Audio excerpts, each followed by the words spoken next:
Brilliance Audio presents Born to Die by Lisa Jackson, performed by Natalie Ross.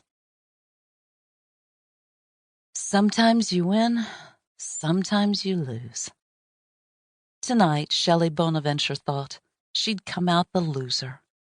Make that a loser with a capital L, the kind kids made with their thumb and forefinger held up to their foreheads. She unlocked the door of her apartment, threw her purse onto the entryway table, and felt a sudden searing pain scream through her guts. Gasping, she doubled over, her insides on fire.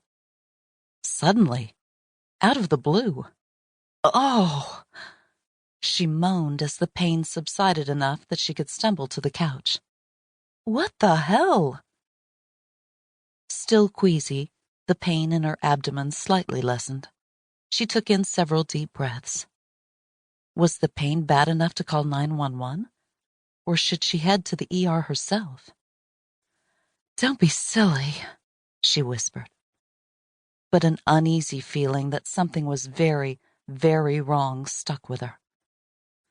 "Pull yourself together," she said, and kicked off her high heels. Either she'd drunk too much, eaten the wrong thing, or her period was coming a few days early. No way. Not with pain like that. She closed her eyes for a second, beads of perspiration collecting on her upper lip. She would take some Pepto if she had it, and if not, just suffer through until morning. As she swiped at the sweat, she glanced around for her cat. "Lana?" she said, and heard no response. Odd. The cat usually trotted out of whatever hiding spot she'd claimed when she heard the front door's lock spring open. Huh. "Lana! Come on, kitty!" Again she listened. Again she heard nothing. Oh well, maybe the calico was just playing games with her and would spring out from a darkened hallway to scare the liver out of Shelley. It had happened before. Yet... Slowly she made her way to the bathroom, nearly tripping on the rug she'd bought. Oh, God, had it really been 7 years ago? Come out, wherever you are," she sing-songed to the cat. "Mama's home." Clunk. The sound came from the patio. Startled, Shelley whipped around. Was there a shadow on the patio? Heart in her throat, she stepped forward and peered through the sliding door, where she saw that the shadow was only that of a palm frond catching in the wind and dancing in front of the porch light. Idiot! Stop being paranoid. So what was the noise? The cat? Where? Her nerves still stretched a bit. Shelley convinced herself it was nothing.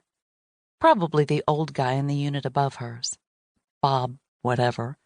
He was always dropping something. Another wave of nausea swept through her, and she clenched her teeth until the pain subsided. God, what was wrong with her?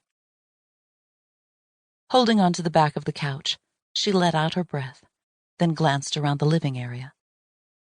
Had she lived in this one-bedroom apartment for nearly a decade, watching as the years tumbled past, the lines in her face becoming more pronounced, and the roles she'd hoped to land slipping through her fingers? Ever since her divorce from Donovan. She wasn't going to dwell on that piece of ancient history. Not tonight. A positive attitude, that was what she needed. And maybe something to calm her stomach.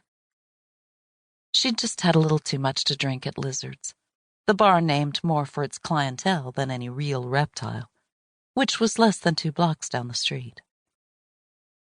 Cutting loose, telling herself she was going to embrace the big 3-5, which was bearing down on her, she'd overindulged. But just a bit. Right?